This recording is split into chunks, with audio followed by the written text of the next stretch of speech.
Assalamualaikum Republik Santuy, berjumpa lagi kita di episode kali ini. Kita udah gak pakai atribut.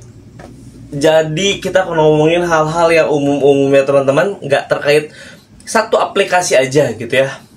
Jadi terkait tentang profesi atau pekerjaan kita saat ini di perjolan ataupun di perkuriran online khususnya teman-teman ya. Pokoknya yang kerja di lapangan, yang kerja di jalan. Nah jadi gue tuh sedikit pengen berdiskusi, sedikit pengen cerita lah gitu, saling mengingatkan juga di video kali ini. Jadi kita ini kan kerja di jalan ya. Kita ketemu orang random hampir setiap hari yang berganti-ganti, dengan wilayah juga yang ya mungkin ada yang ngandang wilayahnya kerjanya di situ-situ doang. Ada juga yang berputar-putar ke area yang nggak setiap hari di situ gitu. Tiap hari ada aja tempat barunya gitu kan. Nah jadi kenapa kita buat video ini? Jadi ada dua apa namanya ya, bukan dua pemicu ya, dua kejadian yang terjadi di beberapa hari ke belakang. Yang pertama nih kita akan bahas tentang yang ojol di tampol kalau nggak salah ya, sama yang security. Pernah lihat gak videonya? Nah itu satu. Yang kedua ini kejadian kemarin di depan mata gue sendiri gitu kan. Yang pertama kita akan coba bahas yang ojol yang ditampol sama security kan. Gue lupa ada daerah mana gitu ya. Tapi ini disclaimer ya, kalau misalkan ada video lengkapnya atau mungkin ada yang tahu kronologi lebih jelas, boleh banget di komen di kolom komentar, karena takutnya kita salah menyampaikan tentang si kronologinya. Cuman ini yang terlihat di video agak panjang. Jadi kalau di video kali ini kita akan membahas sifat atau mungkin lebih kehati-hatian kita selama kita bekerja di jalan ya teman-teman, supaya kita nggak terlalu ribet lah gitu. Nah yang pertama tuh, kejadian yang pertama nih yang kemarin ojol yang di tampol sama security kan. Itu video awalnya yang gue lihat ya. Jadi si ojol ini, si kawan kita ini, dia mau masuk ke komplek gitu ya kalau nggak salah. Terus tapi dimintain KTP. Nah terus dia nggak mau ngasih si ojolnya ini gitu kan. Tapi dia nggak langsung jalan gitu. Dia masih, gue nggak tahu dia di situ beradu argumen kah, atau mungkin ada yang ditahan, atau mungkin emang agak ngocol. Gue nggak tahu tuh di situ. Yang jelas si security yang nampol itu kan yang di dalam, bukan yang beradu argumen yang di video sama dia kan. Kronologi yang gue lihat seperti itu. Akhirnya ditampol lah gitu sama si security-nya. Ya udah jadi rame lah kan videonya. Nah poin yang pertama yang akan kita lihat, ini gue agak aneh sebenarnya ke driver ojolnya dulu pertama. Terkait ya, pasti yang disalahkan itu karena yang mukul kan, si security-nya. Tapi yang pertama nih yang gue highlight ini adalah si ojol atau si kurir online ini nggak mau menyerahkan KTP-nya saat dia masuk ke satu daerah tertentu lah gitu kan. Ini gue agak ngerti nih kalau yang di sini, seriusan gitu. Karena tapi gue nggak tahu juga nih driver ini driver lama atau driver baru. Kalau driver baru mungkin masih oke lah gitu. Mungkin dia jarang atau mungkin belum pernah menyerahkan KTP saat masuk ke suatu daerah atau suatu kawasan gitu. Atau mungkin ini driver lama tapi mungkin dia nggak biasa bawa barang, atau mungkin nggak biasa bawa food, biasa bawa penumpang. Kalau bawa penumpang, yang gue tahu kalau misalkan masuk ke klaster nih yang cukup ketat, yang harusnya naruh KTP, tapi kan dia bawa penumpang orang situ. Nah itu nggak diperiksa KTP-nya, atau nggak disimpan surat-surat, atau mungkin data diri dia lah, entah SIM, entah KTP, itu nggak disimpan karena dia bawa penumpang orang situ. Nah kalau food atau mungkin nganter barang, ini ada dua tipe. Ada yang di foto aja, dilihat di foto aja, biasanya dikirim ke grup-grupnya dia sendiri, nanti baru dicatat. Itu ada yang seperti itu. Ada juga yang memang KTP kita tuh ditahan sementara, ditukar dengan ID card untuk ngetap si bukan turnstile ya pokoknya apa sih, kayak gardu gitu, atau bukan palang listrik dong tentunya, kayak palang kereta api gitulah, apa namanya ya kalau yang kecil kan turnstile ya. Pokoknya itu jadi akses card seperti itu. Kalau masuk ke area perkantoran juga sering seperti itu. Di area klaster-klaster yang biasanya oke, itu juga sangat sering seperti itu. Tapi kalau di Bogor bahkan klaster-klaster biasa aja, yang perumahan biasa, itu ada yang seperti itu gitu. Jadi KTP-nya disimpan, KTP kita disimpan, nanti dicatat data-datanya sama si security untuk laporan mungkin kan. Nanti ditanya alamatnya kemana. Udah kayak gitu, nanti baliknya kita diambil lagi. Nah kalau misalkan nggak mau menyerahkan, ini gue nggak tahu alasannya kenapa. Mungkin dia kan bilangnya itu kalau nggak salah privacy, kalau nggak salah. Ya nggak bisa, tetap nggak bisa masuk karena dia punya cara main di area itu ya. Memang cara mainnya seperti itu, SOP-nya gitu. Ya kita harus menyerahkan data diri kita untuk ditukar gitu, entah itu dengan akses card atau mungkin ditahan di situ, nanti keluar dari perumahan itu atau keluar dari klaster itu, nah baru diambil lagi KTP kita gitu. Itu memang udah SOP dari dia seperti itu gitu. Kita nggak bisa ngelawan SOP itu lah ibaratnya, karena kan kita orang luar. Itu yang pertama gue sorot nih, gue highlight. Nah yang kedua, atau kalau misalkan gue ada di posisi dia, kemungkinan yang akan gue lakukan ya udah, kalau misalkan gue nggak mau menyerahkan, ya udah kita menjauh dari situ, telepon aja customernya. Misal kita lagi nganter, ya bu, kita mohon maaf nih nggak bisa menyerahkan data diri kita, misalkan nggak mau menyerahkan data diri kita, KTP atau SIM gitu. Ini bisa nggak paketnya saya titip di security depan gitu, misalkan kayak gitu ya. Atau mungkin kalau kita pick up ya sama seperti itu gitu. Bu, ini mohon maaf nih, saya nggak bisa masuk ke dalam karena ini harus menyerahkan KTP. Saya nggak bisa menyerahkan KTP saya karena KTP saya adalah privasi saya, ibaratnya gitu. Mungkin kalau misalkan, karena gue nggak ngerti nih alasannya apa lagi kalau misalkan kita nggak mau ngasih KTP kita gitu. Ya mungkin tawarannya adalah si ibu itu bawa barang ke security depan, nanti kita ketemu di security depan, jadi kita nggak usah masuk, nggak usah naruh KTP atau nggak usah naruh data diri.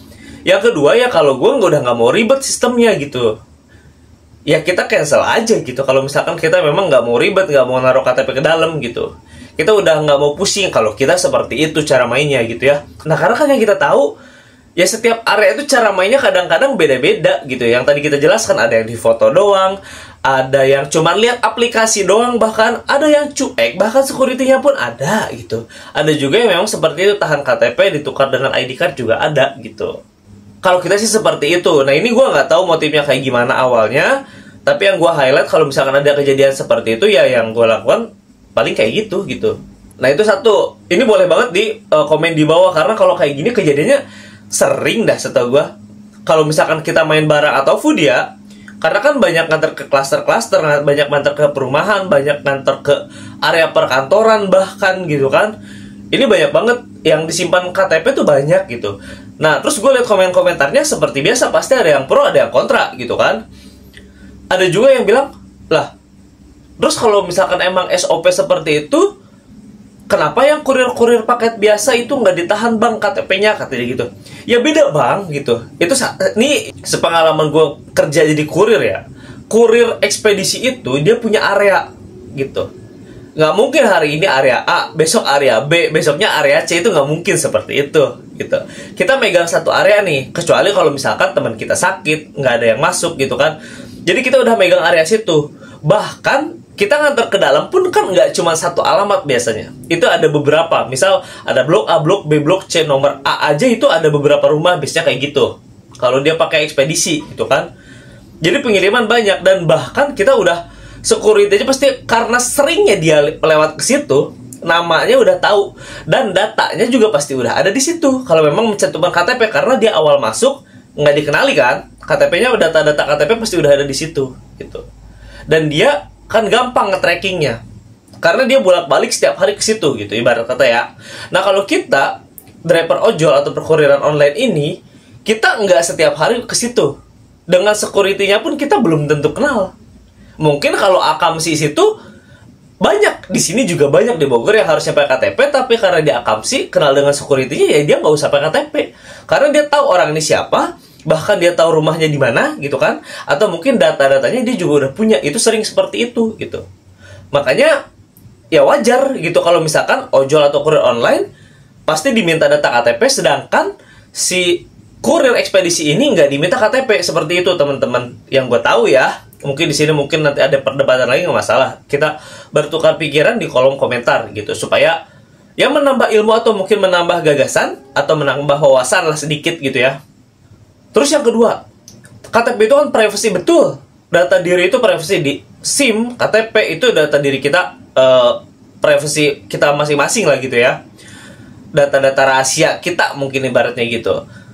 Tapi kan itu satu udah peraturan seperti itu tadi. Nah yang kedua, kalau misalkan kalian takutnya itu ya KTP-nya hilang. Nah kalau KTP hilang bisa dituntut ke teman-teman. Kita bisa minta pertanggungjawaban dari dia gitu. Apalagi kita punya akses card yang harus ditukar gitu. Nanti itu urusannya bisa manjang lagi. Jadi nggak usah takut kalau misalkan KTP-nya hilang gitu. Harusnya sih seperti itu ya teman-teman.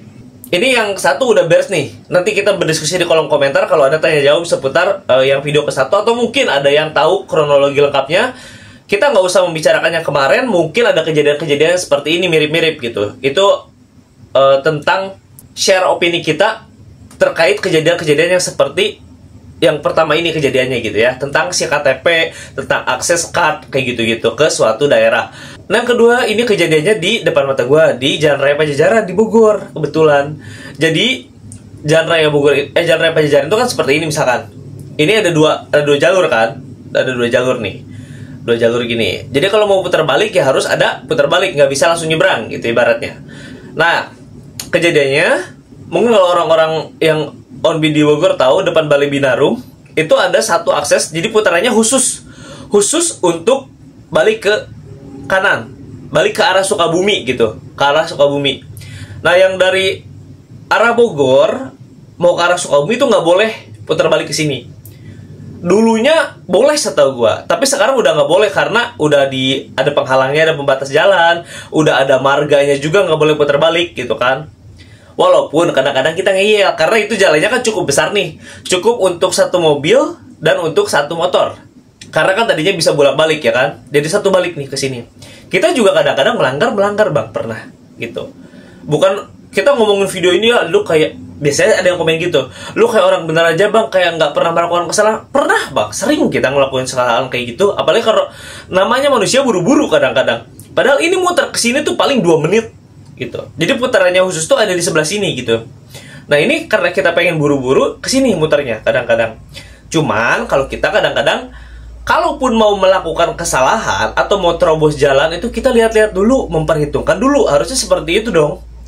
Nah kemarin kejadiannya depan kita, ini dia mobil mau muter ke sini. Terus ada motor juga, ini ada mobil dengan motor nih. Set. Di sini manusia pinter. Set. Kita di belakang dia. Tadinya juga kita udah, apa kita lewat situ aja kali ya gitu. Lebih cepat 2 menit lumayan gitu. Dia pakai motornya motor lumayan gede, pakai motor sedang lah, pokoknya motor NMAX apa PCX yang model-model seperti itulah. Model-motor gendut gitu kan. Nah si mobil putar balik. Dia nggak sabar, maju. Udah tahu salah, udah tahu mau menerobos, ya prioritaskan dulu jalur orang yang benar dong, harusnya gitu. Set, dia maju. Disangka dia, mobilnya ini nggak berani nabrakin. Berani yang mobilnya ditabrakin, diaduin bang sama mobil. Digas, truk. Motornya hampir jatuh dong, pasti kalah. Pasti diaduin motor dengan mobil ya kalah motor. Udah gini-gini dia, des. Nah, akhirnya si motor juga ngotot. Nah, ini gue bingung nih dengan orang-orang seperti, maksudnya kan lu udah tahu salah, lu yang ngerobos, lu yang maksa, ini bukan jalur Anda gitu. Digas sama mobil, mobilnya berani. Truk. Kena mobilnya, kena motornya, kena kan. Motor hampir jatuh. Akhirnya yang pakai motor ngotot. Gue nggak tahu nih di sini orangnya ada apa nggak. Pakai motor ngotot. Ya udah kata mobil, ya bang ke pinggir katanya. Pinggir tuh dua-dua. Gue pengen lihat deh kelanjutannya sebenarnya. Cuman karena kita lagi bawa orderan, nggak kelihatan, jadi nggak bisa kita nganter gitu kan. Nah maksud gue, gitu bang. Kalau misalkan kita yang salah, nih untuk teman-teman yang di jalan ya, udah kalau kita yang salah, udahlah kita akuin salah, minta maaf, putar balik, selesai. Nggak usah udah salah, ngotot, maksa. Jangan bang, jangan begitu. Kita kerja di jalan. Resiko pekerjaan kita ini emosi itu sangat-sangat besar bang. Sangat besar sekali. Kita nggak tahu orang yang di hadapan kita ini, takutnya yang kita di depan kita ini yang kita aneh-aneh, kadang-kadang kita salah nih misalkan. Ternyata dia udah punya 99 masalah di otaknya. Tinggal satu lagi di sudut masalah dia meledak gitu. Ibaratnya gitu. Orang tuh kesabarannya beda-beda. Misalkan seperti itu 99. Nah kita ngelakuin kesalahan, udah kita salah, kita ngotot, nggak mau minta maaf gitu. Ya dia meledak lah gitu. Kita kena sialnya. Ada yang kayak gitu. Ada yang memang sabar, ada banyak. Kita udah kita yang salah, kita yang ngotot, dia tetap sabar. Ada yang seperti itu. Tapi kalau sialnya ketemu yang begini nih, dia udah punya masalah banyak, udah jengah gitu kan. ternyata titik ledaknya ada di kita. Nah, itu yang bahaya. Kita juga seperti itu, Bang. Jangankan orang lain. Kita lagi pushing, orderan anyep, jalanan macet, sekalinya dapat orderan panas, macet, di depan digeber pakai knalpot racing, kesel, Bang. Lu ada yang nyenggol di pinggir, seriusan, pengen berasa mukul. Bener. Lu kudu sabar-sabar kalau di kerja di jalan ini gitu kan. Karena kita nggak tahu nih yang di depan kita ini siapa gitu. Nggak tahu orang ini udah punya banyak masalah atau belum, kayak gitu. Minta maaf, terima kasih itu jangan diberatkan lah di mulut kita. Biasakan aja, menggampangin. Bener dah, ini salah satu 2 kata yang maaf, tolong, dan terima kasih. Itu tuh 3 kata yang kadang-kadang sepele tapi bisa merubah, Bang.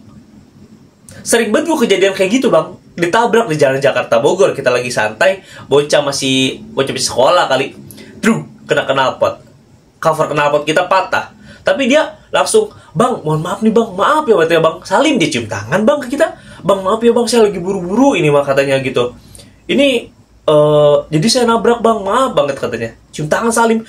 Kan kita yang tadinya kesel pas ngeliat dia, dia langsung minta maaf, mungkin dia lagi buru-buru, mau gimana kan kita nggak tahu ya, nggak usah kita nanya-nanya juga detailnya gitu kan. Tapi dia udah ngerasa salah, dia minta maaf, ya udah, Bang, nggak apa-apa. Kita jadi tadinya emosinya 100% jadi berkurang 50% kan lumayan. Jadi kalau misalkan emosi kan otak panas, kadang-kadang mikirnya yang singkat-singkat aja gitu.